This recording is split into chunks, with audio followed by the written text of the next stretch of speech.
So welcome everyone to our talk today. Title of our session and our panel is Unlocking DE&I Goals in Talent Acquisition. I'm grateful and thrilled to have with me today two tremendous thought leaders in this space and solution unlockers for their companies. I'll introduce them in 1 second, just for everyone to know what they're joining and what our topic today is. How some of the most innovative global companies are optimizing HR technology, HR data, and addressing diversity and inclusion challenges and goals with creative and innovative solutions and approaches. So thank you both for joining me today. We have Julissa, who is the Diversity and Inclusion Talent Acquisition Manager at Intel. So big welcome. And we have Imran, who is the Director of People Insights and Analytics at AbbVie. I would love to kick over the mic to both of you to just give a brief introduction of your expertise and your work in this field for both of your respective companies. And then we'll go into an exciting dialogue on this topic. Julissa, if you want to start. Yes, thank you, Athena, for having me here. I've been in this role for the last 4.5 years at Intel, helping us drive the representation that we need both in the US and globally for our talent acquisition needs. And it's been very exciting for us to be able to make an impact, both of easy wins, but also, learn through so many different challenges that we've had to face. Thank you again for this invite. Of course. Imran? Yeah, so thanks for the opportunity to join today and speak to you and everyone else. I've been in my role for about the same time, actually, around 4.5, coming up on 5 years here. Our kind of initial goal was to take all the data, disparate data in the company and put it under one umbrella and have a kind of source of truth. And so we spent a couple of years doing that, but once we were able to do that, it unlocked a lot of things for us, including the ability to really paint a very clear picture of diversity in the organization.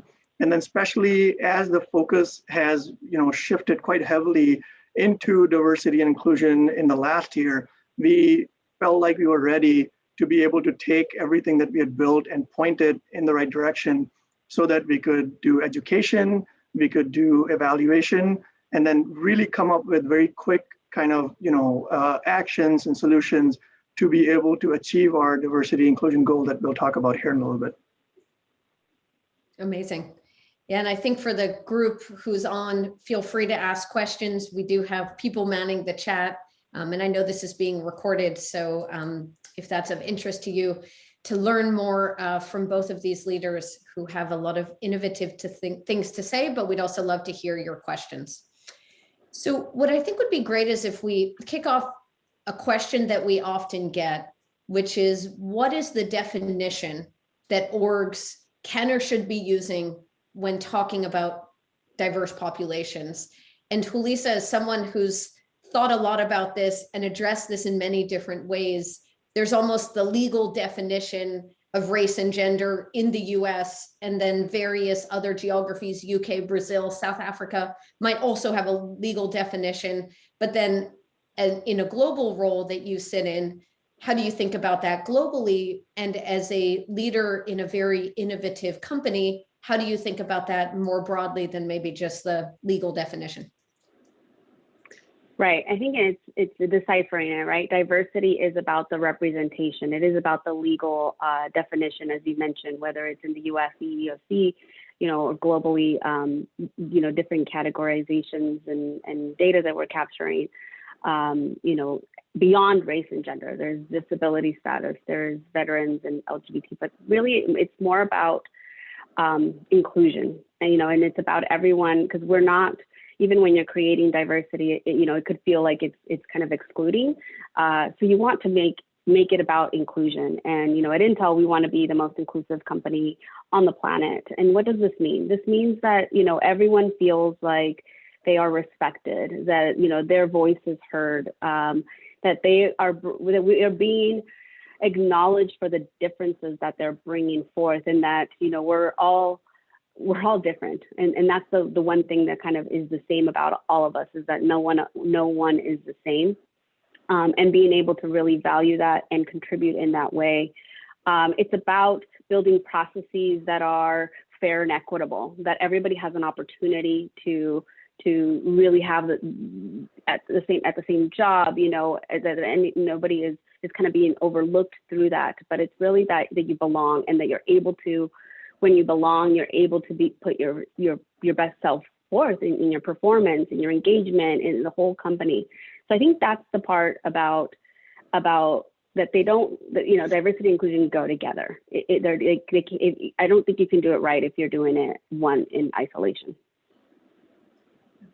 Imran, any thoughts to add on that? It's a great point of, it's a life cycle, and it's not just maybe a point in time that we check the box, but rather that continuity throughout their experience. Oh, absolutely. It's a commitment.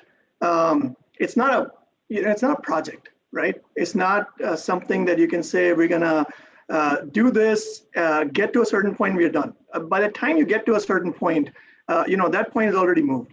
And, you know, as we're evolving, like some of the things that we're learning right now, you know, part of the question you were asking was, you know, we have had some pretty traditional definitions of diversity, right? When it comes to gender, let's say, right? I was personally in a meeting at one point, and we were presenting some data, and one of the employees at AbbVie, you know, it said gender, male, female, and none. That's all it was. And this person pointed out that there's a difference between gender and sex.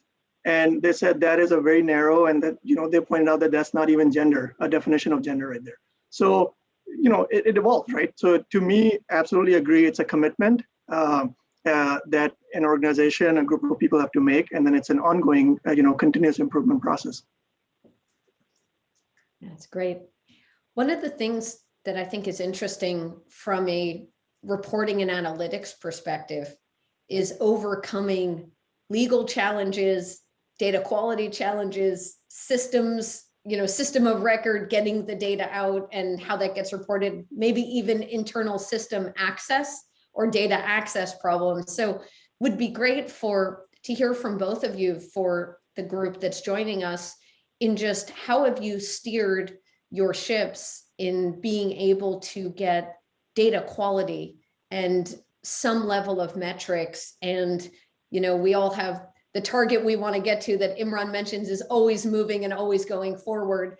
But how have you defined what can be measured, what should be measured today, and overcome some of those challenges? You want me to go first? Sure. Yeah, we want to go. Absolutely. So, yeah, you know, when we started looking into this, we realized that sometimes the hard things are easy and the easy things are hard. You know, we think about, you know, all these technical nuances, right? To your point, right? System of record and connecting different databases and building dashboards and giving, in, you know, retrospect, after like a year and a half, 2 years of kind of, you know, really being into this, those were all the easy things. The difficult things, honestly, were aligning everybody on a set of definitions, right? In certain legal terms, there's a right or wrong, but the way Julissa was explaining earlier, right? It's not just about the legal definition. It's about trying to really think about, as an organization, what are you trying to achieve? And you can take the same set of data, right? And represent it many different ways.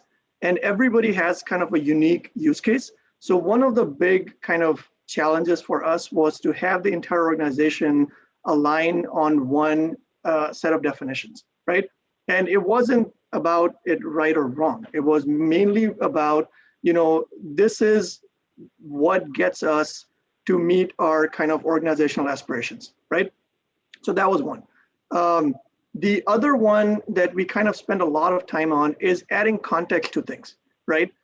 You can look at numbers on their own, and they might lead you to some very kind of different, you know, places. And so we did a lot of benchmarking. We wanted to make sure that we are looking at our numbers in kind of relationship with, you know, our industry peers, companies of the same size based in US, global companies, and trying to see, if we are doing kind of things in lockstep with how the industry is kind of going about it. I'll give you an example. So we have different, functions within the company, right? R&D, operations, commercial. They each have their different kind of mix, right? So in R&D, you have quite a bit of, for example, diversity, right? But it's diversity of one group. In operations, you'll have quite a bit of diversity of another group, right? In commercial, you may not have as much diversity. And so you might think, you know what, head of commercial, you need to be at the same level as the other two. And it's not as simple as that, right? You have to kind of really think about what is it we're trying to achieve? What is the kind of, a context with the market, with availability of talent? What are realistic goals that we can achieve? And so we spent a lot of time trying to make sure that, one, there was alignment across the organization on what is it we're trying to measure and what we were not going to measure. And then secondly, whatever our measurement was and whatever aspirations were in context with our business, with the industry, with kind of, our peers and everything else. And then the last thing was, making sure, very closely working with legal to make sure that, the employee data privacy was at all times being protected, right? Because at the end of the day, your information, your personal information, what your ethnicity is, what your race is, what your gender is, sex is, that is personal sensitive information that is not publicly available. And so we absolutely made sure that, we showed percentages absolutely where it was needed. We wanted to make sure that if we were ever showing numbers, it was always 5 or more in groups, almost by very little exception, we would actually, show the actual list of names or whatever. So yeah, those were the 3 big things that we did to kind of, advance this whole process. Yeah, Julissa, I know you had maybe similar experiences from the other Absolutely. side. I felt like I was hearing what we were doing too. I was like, oh yeah, we did that, and we did that, and and we're doing that. And I think it, transparency is the word that was coming to mind. It's like, it's about that. It's getting the data, putting it out there in the hands of the people that are going to drive this. And I think it comes down to, okay, so what? What's the action plan? So if we have the data and we can see, what needs to be done, it's let's put the actions behind what we need you to do and the why. And then the ability to be able to measure that and keep looking at it. And like, as we've talked about, it changes. It could be, this is what it looks like right now. What are the numbers behind? What are they really trying to tell me? Is this good, bad? What do I need to do in relation to the company? What do I need in relation to my own business group and what I need to drive? So I think that's the piece that is the key of enabling the action plan, the behaviors that we want to drive. We recently did this great analysis done of the opportunities where there is more talent available than in other areas. And we did it by location and we did it by role. And it was really interesting. It was like, this is not to tell you that, it is difficult to find women in these roles, right? For example, this is to tell you that how should this influence our talent acquisition practices given this information? It's not to support the fact that you're going to tell me it's hard and that there's not enough. And, we're able to lay it down both in percentages and in absolute numbers to say, well, this is, the numbers, it is low, but it's in the thousands and we don't hire that many. So, all we need is 5 or 6 or whatever it is, that we're able to articulate it. And I think that's the story behind the data. Well, what I think's exciting about the work that both of you have done for your orgs, it's bring a level of organization, almost a lasso around all this data, defining a roadmap of what you'll measure when, what you'll put on the next phase of the metrics that get measured. And that in and of itself is a step of evolution from where most companies are, where maybe they're still really early in the journey and saying, what do we even measure? this mandate is coming from above, and now we have to define a set of metrics that answer, are we good? Are we bad? What does that mean? So you all have kind of progressed past that first point. But then I think what's fascinating about both your approaches is you've already started to use it in the org to influence how recruiters work, how hiring managers work, how teams think about their teams. So I think if maybe just giving a light to the end of that analytics and data journey step one, if there's anything you can share with the group in how you've seen this then drive behavior changes or identify solution needs or identify what additional dashboards you didn't have that now you want to add to the spectrum. Julissa, you want to go first or do you want me to? Go ahead. Yeah, so, the real challenge of having, visibility to all the data and, being able to, I have a team, which I'm very fortunate with, that are like creative experts, really good at building dashboards, and, they build these amazing, beautiful dashboards, super, user-friendly and all that. So we have all of that, right? The challenge comes with the data privacy piece. And so we have these amazing dashboards that are like literally used by 10 people in the company. And if you've ever heard the saying, if a tree falls in a jungle and it makes a sound, did anybody, if nobody heard it, did it make a sound? It's one of those things, right? So we balance those two things out. What we try to make sure is that after a certain point, it's not necessarily about going and getting more data, right? It is about what is the problem you're trying to solve, right? So there's a natural inclination that when you show somebody data, they want to see more and more and more and more. And you sometimes go into that analysis paralysis, right? And so what we try to do as kind of, we put our consultant hats on as we are working with the business, as we are working with HR partners. And we try to kind of ask, so what is the end goal? Like, what are you trying to achieve here? And let us kind of focus on that part, right? Instead of going and building a new dashboard, and instead of creating another report, instead of creating whatever, another set of, new data or whatever, let's see if this gets us started on the path that we're trying to get to. And then we'll bring data, analytics, everything along the way. Because I truly believe that, especially when it comes to diversity, but everything else as well, if you have 80% of the information and it's correct, right? It's not misleading, it's actual correct information. It's enough to get you started on the path, right? And then the rest you can kind of customize and tailor to your needs. Instead of trying to, I feel like this is more of an agile methodology, right, than a waterfall. And we try to take that same approach when we kind of, try to work with our, HR partners or with the business on this is, look, we already know what your big areas of improvement are, right? Let's start with that. Let's start with that. And, a part of what, Julissa was saying, which I loved, that, even if you have 1,000 people, right? If you have done a market intelligence and you have 1,000 people, you just need 5, right?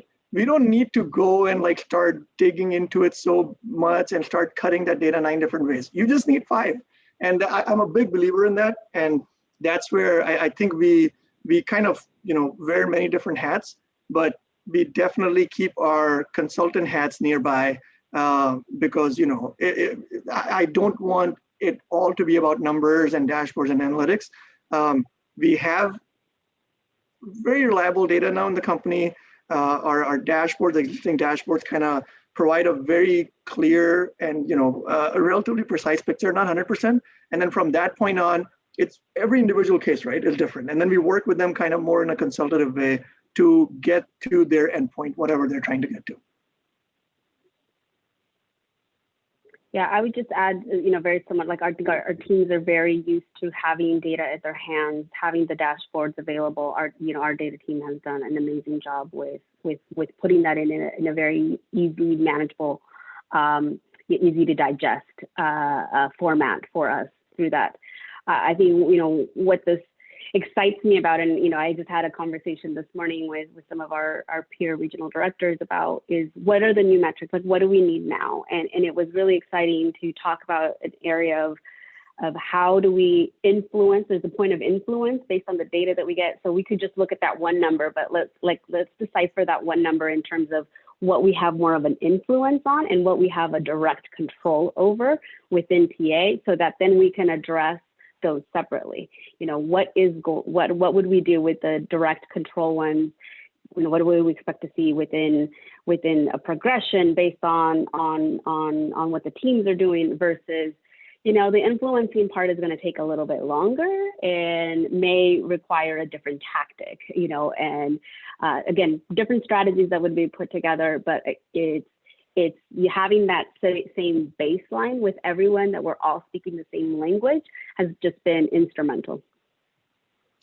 And what I love about both of you and your teams is this notion where, you know, we've seen firsthand your TA teams, your transformation teams coming to you all, not just give us the data and give us the dashboards, but then give us the advice and the workshop and the counsel of what do we do about that data and where do we start and where should we be concerned, but we don't yet have an action plan, and that's okay, and let's sit on that. So I think almost the structuring of your orgs and the combination of how you've created that trust would be a great thing to share with this group.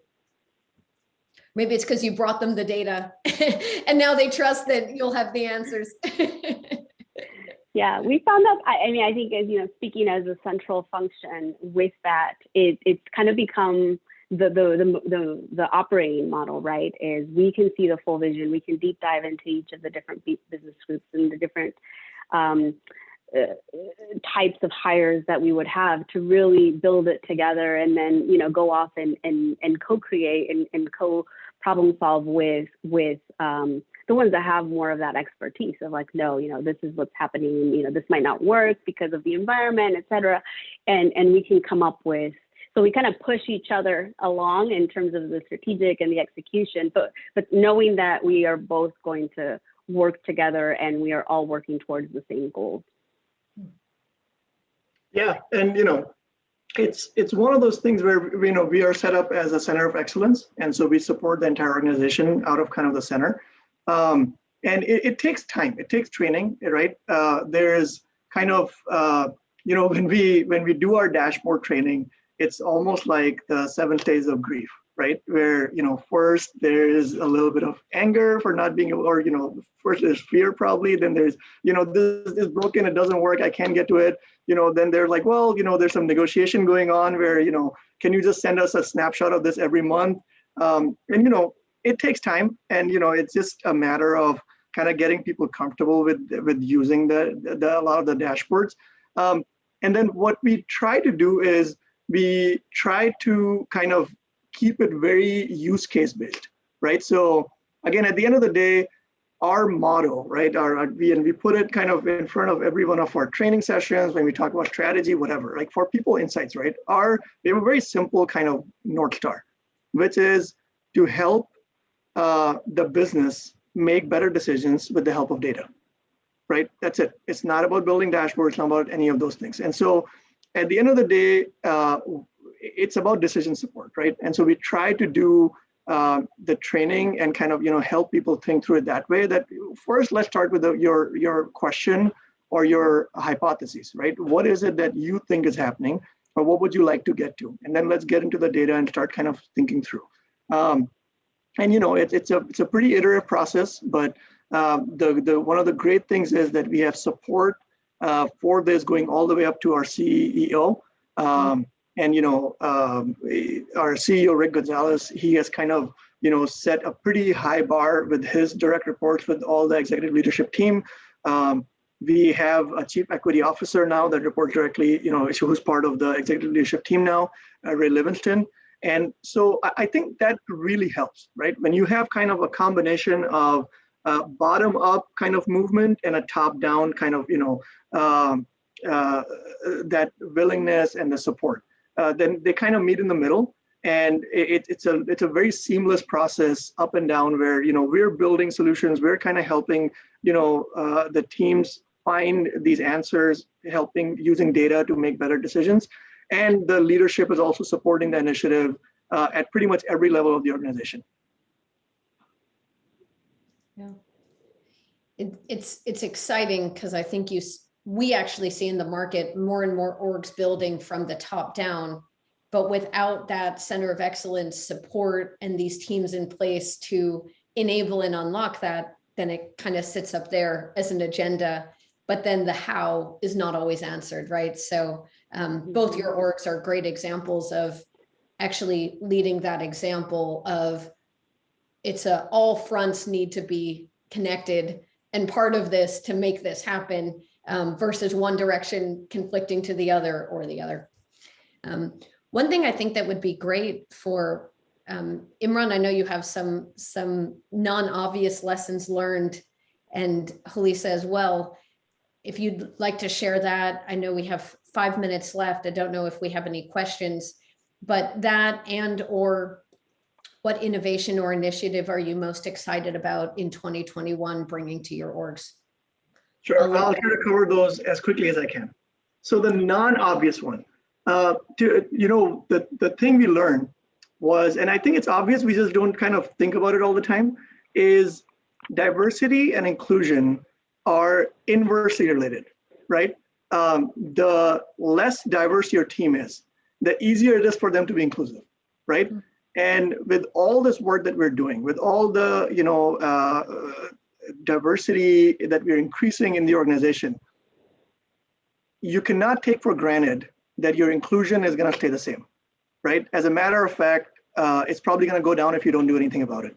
So as we kind of try to have all this focus on increasing diversity in the organization, we absolutely at the same time need to make sure that these teams that are becoming more and more diverse continue to be as inclusive, if not more. And you have to put targeted effort towards that. You cannot take that part for granted. So that's kind of the non-obvious. I don't know, maybe it was only non-obvious to me. Everybody was like, yeah, of course. Come on, who didn't know that part?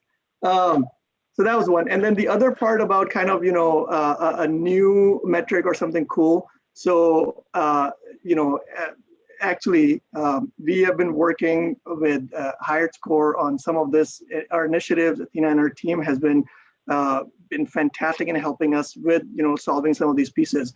And one of the things that we're doing, which is, really cool, is we're trying to set kind of certain flags, if you will, or like certain checks within our hiring process to make sure that, the slates that are being prepared at each step, right, at the recruiter level, at the manager review level, at the interview level, it's a check to make sure that these are diverse slates, right? Because so many times what happens is that, either at the recruitment level or the manager selection level, you kind of, see things drop off. And so we're actually putting those checks in place, not about an individual, not about, whatever. There's actually some criteria going into like for each function, but it's just a check, as we kind of, as the each rec goes through certain, milestones, right? Hiring manager review or, interview phase or offer phase or whatever. We just want to make sure that it is going, that each of these stages is going through a diversity. So those were the only two things. And again, as I said, HiredScore has been a great partner in building that. Thank you. Well, you guys actually brought that to us as an innovation idea, which was we have this problem. We come up with a lot of ideas. It's hard to actually put it in practice. You guys actually did that, so it's pretty cool. So problems come from the field versus our own ivory tower. But I think to do that in an anonymized, aggregated way that keeps federal contractors compliant, but also has aspirational goal checkpoints at various points of the process is a really innovative step. So Julissa, any thoughts? No stress, just our close. No stress, okay. By the way, Imran, we the same thing, intersection, diversity, inclusion, you can't have one without the other. Like it's, you go through those learnings. We have some very aspirational goals to meet by the end of 2030 that we've been very public about, and they're going to really challenge us to not do things the same way that we've done them before. And so I'm excited about really thinking through, breaking down all of what we've thought was the right way to do it, or what we've been so traditionally used to doing TA, and challenging that in so many different ways, right? I think another challenge is, how does this not become just a TA issue with D&I. I mean, this is the whole organization, or even beyond HR. So how do we bring all of our employees along, whether it's affinity groups, whether it's, all of the leadership, just bring them along so that they can also help to this. This is not just a TA and HR issue. Amazing. Well, I am grateful for both of you and to share you with the audience today. I assume the audience could be in touch via LinkedIn or other practitioners if they want to follow up with either of you with questions. Personally, such a pleasure to get to work with innovation shops that also lead in such an important talent, especially at this point in time. So thank you both for joining us. Thank you to our audience for having a listen in, and wish everyone best of luck and best of innovation speed in conquering what are really hard, important challenges. Thank you. Thank you.